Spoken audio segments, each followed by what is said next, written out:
You're going to take your forearms down for most of us. If you prefer to work on your hands, you can.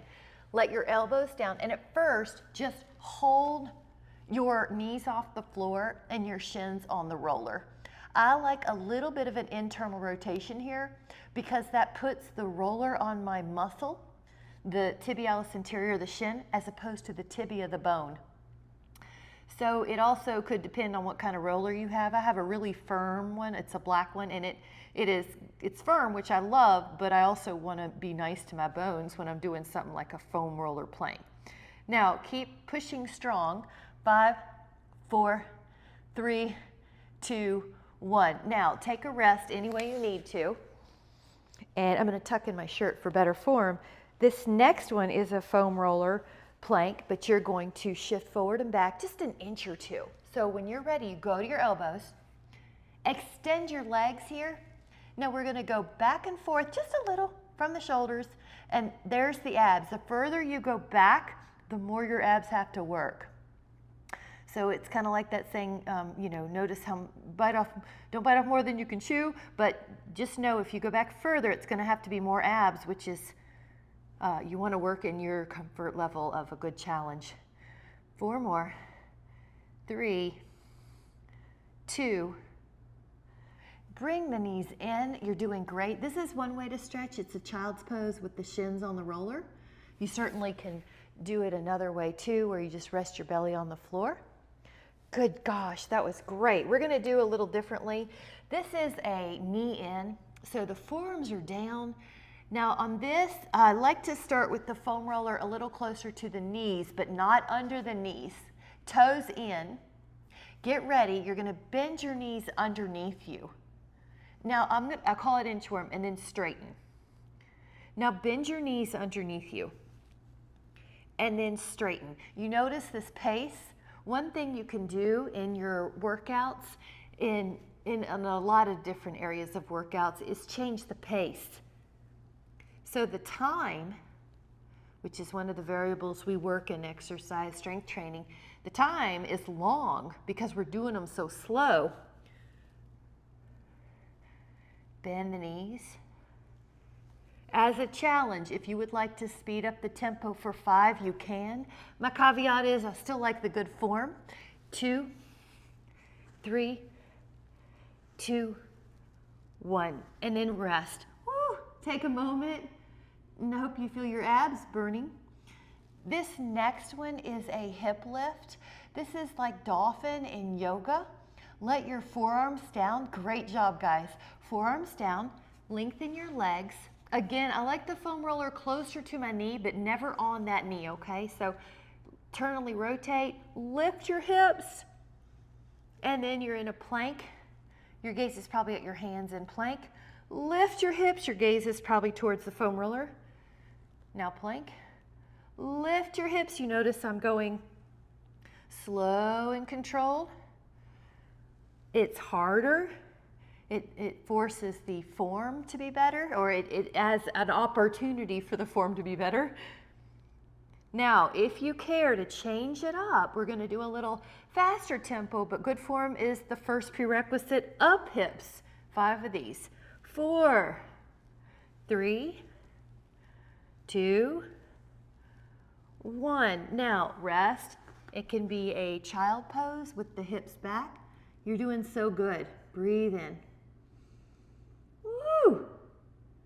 This next one is that the hips go corner plank, corner plank. So it's an oblique flamingo.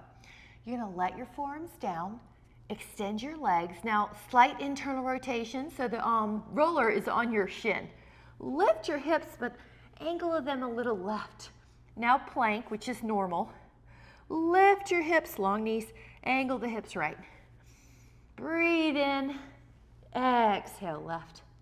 Breathe in, exhale right. That was 4. This is 5. You're doing great. These are hard. 6. Now, if you would like to add on a little tempo, we'll do last 4. Good form. 4, little tempo. 3, 2, 1. Now, take a break. Excellent job on your core. Grab a sip if you'd like.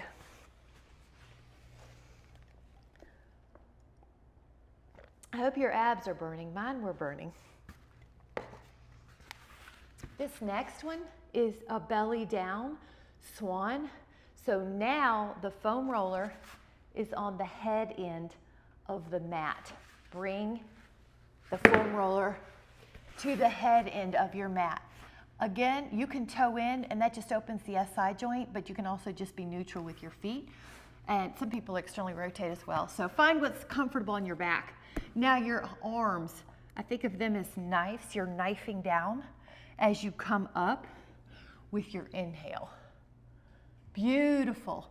You'll press your arms down as you inhale up.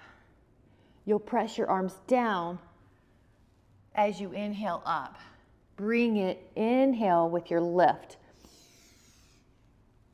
Exhale with your lower. Bring an inhale, lift. Exhale, lower. Inhale, lift. Exhale, lower. Now the shoulders are down the back. You're moving up higher if you feel like you have warmed up. Belly pulls up. Now this is repetitions. We're going to hold it this time. So when you're ready, come up and hold. Now relax the neck. Oh, everybody looks so good. Good. Your pinky side is pressing down. Your neck is easy. Breathe in. The foam roller allows you to go higher. I'm sure you can feel that. Now breathe into your upper back.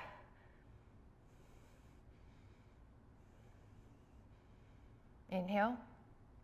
Lower, and we are going to do 2 more sets of 10. We are building our endurance in our upper back extensors. So get ready, come up. This is so good for posture, come up. So this is part of the core. A lot of people want focus on just the abs, but the other part of the body has to be strong to complement that.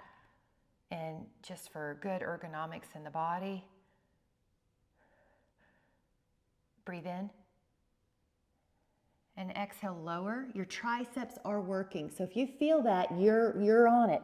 You're correct.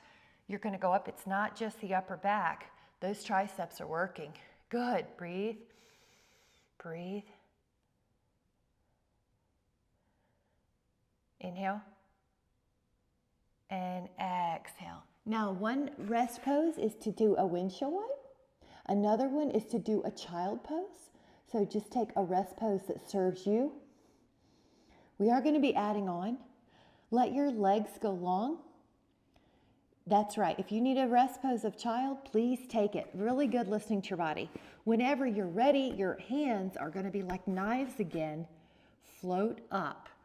Now, the left arm stays there and the right hand touches your hamstring or wherever you can go. Right hand on the foam roller, use the tricep, lift up. Left hand touches the foam roller. Breathe in, lift, right hand. Now, if you can add a little look over your shoulder as you're doing that. If that's too much, just stay with the hand moving. You really want to make sure that the shoulder blade is down the back. You're not letting the shoulder creep up near the ear because that's probably the easiest thing that would happen if we weren't paying attention, but we are. All right, try 4 more if you can. Otherwise, just hold steady on your swan. One arm pushes. Good. And again, when you're even, that was really good. Lift, lift, lift. Go out with a bang. And exhale, lower. Now, either child's pose or you can do a windshield wipe. I'm going to show child's pose this time. I'm also going to show child's pose with a toe under variation. We are adding a lot of footwork today, and we're being really good for those feet and toes, which is helpful for balance and even just energy. Have you ever had on a pair of shoes that are really tight or uncomfortable, or they're wearing out before you realized it, and you're just tired at the end of the day? So we're energizing the feet muscles because they help with everything: energy, balance, bone preservation, joint preservation. Lower your belly down when you're ready. Now, this is going to be more of an upper and a lower body movement. So go up with your foam roller just like you did. Now, when you go down, rest, but lift up thighs. Now, lower your thighs. Now, go back to the upper body. It's inhale. You exhale, you can lower. Now, lift up both thighs. Lift up your upper body. Lower your upper body, lift up both legs, high as you can with no pain, of course. Go upper body. Now hamstrings and glutes are working. Lift up the legs, lower the legs, lift up your torso. Upper body, lower body. The forgotten part of the body usually. We like to give attention to those parts that often get neglected. Legs. This also helps the back by having strong glutes. Lower legs. All right, one more each. So inhale. Lower legs, lift. And then some type of child pose or recovery pose for you. I'm going to pull those toes under again and push my hands into the floor for a foot stretch.